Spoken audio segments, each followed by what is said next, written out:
Well guys, the impossible happened. I curbed the rig. So I hit a curb on the way to a weld test last time I went out of town and bent this bracket that holds this hydraulic ram on here. Because you can see it's sitting at an angle, so it broke one of the welds and bent the bracket to all hell. So we're gonna go ahead and get that replaced and fixed today. So this is what it's supposed to look like when it hasn't been bent and curved up, perfectly straight. Since I'm a welder by trade, I'm gonna go ahead and attempt to fix this myself before getting any sort of RV repair person involved. So it shouldn't be too complicated to get it done, so we're gonna see what happens today. So this is the bracket that we're replacing. Obviously this is the new one. I think it was around 60 bucks. Took about 10 days to get here because Lippert literally takes, they told me, 3 to 5 days to get a part out of their warehouse and onto a shipping van, whether it's UPS or FedEx or whoever they use. So I was pretty astonished by that, but we finally got the part in that we're gonna replace. So this is my machine. It's an Everlast Lightning MTS 225.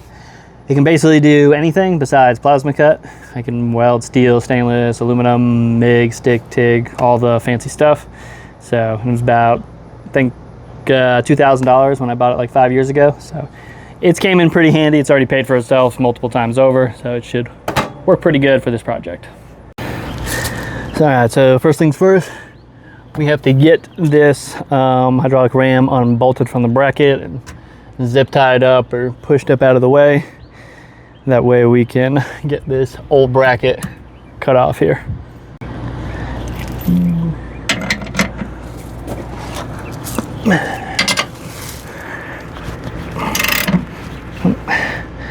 Helps when you turn it to the left.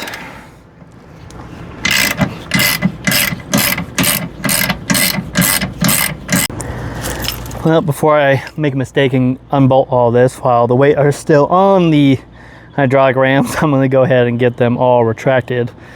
That way I don't mess it up any more than it already is.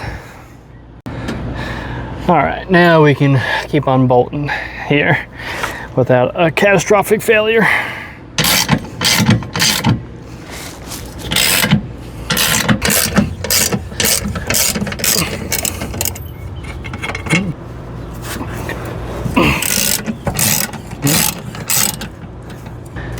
All right, now that it's all unbolted, we gotta figure out where we're gonna put it so it's out of the way while I'm up in here with a grinder. And depending on how these hydraulic lines move will depend on how easy that's gonna be. Well, after looking at the bracket and where they put all the welds, which I guess is a good thing, they welded the ever-living hell out of it. So I'm probably going to have to cut this bracket into about 14,000 different pieces just to be able to access everything to get it all cut out so I can put the new one in. So we're going to see how that goes. Probably do a little time lapse or something because that's probably going to take me a while. Let's rock and roll.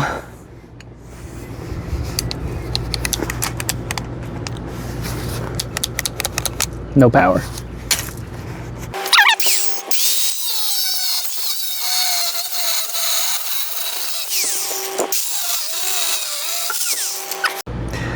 Alright, as you can see, I got the main chunk of the bracket out. I still have this a little bit over here that I got to cut around this hydraulic line here, and then the same thing on this side. Got to get that little chunk cut out, that way I can slide the new bracket in right there. Alright, so we got most of the old bracket cut off. As you can kind of see here, it's kind of hard to get in there, but I just got this little piece I'm gonna have to cut out here and along the bottom here. Same thing on this side, they welded it in here and cut along the bottom there. And they also have this little piece that I gotta cut right here to get this little sliver out. That way the other bracket can slide right back into place here.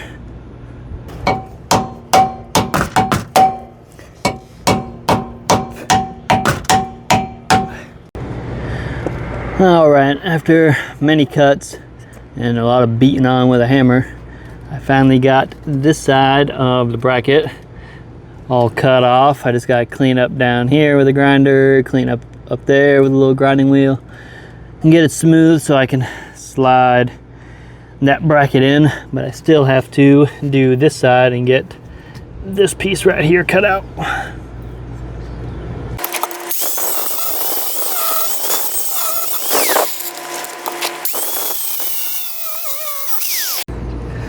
All right, so we got this area all cleaned up and the side all cleaned up. So now we should be able to slide the bracket up in there.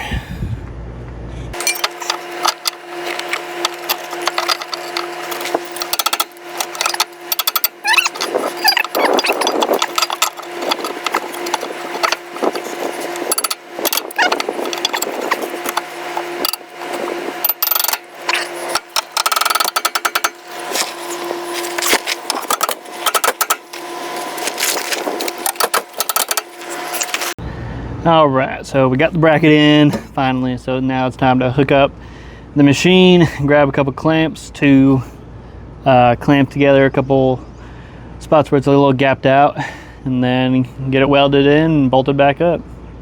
All right, now we just got to get this thing welded before the wife realizes I turned the camper power off, so I can turn the welding machine power off. Or on, I should say.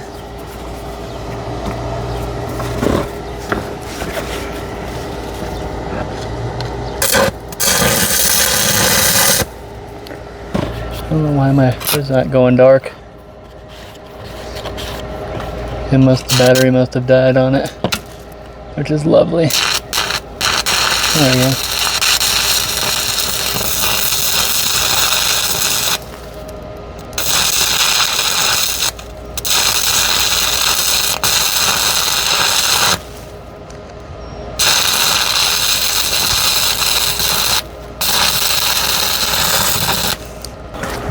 Gotta grab my other hood. Battery's dead in this one.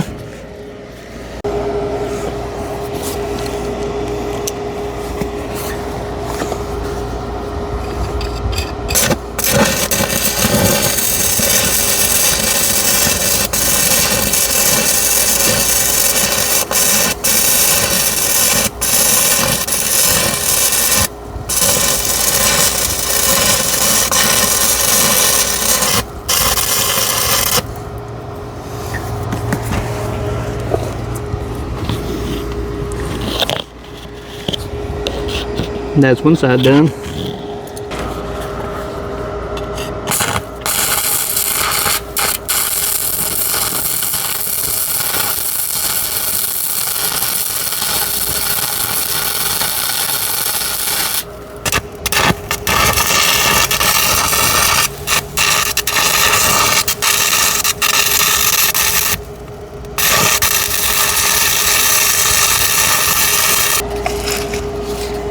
Time to bolt it up and see if it works.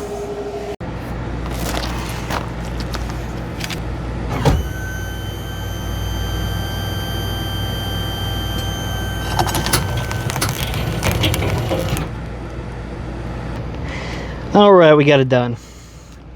So got the bracket replaced. It's still slightly off kilter because of where it's mounted to. Got bent a little bit, but it's way straighter than it was, so it should be perfectly fine now as long as I don't run into any more ditches.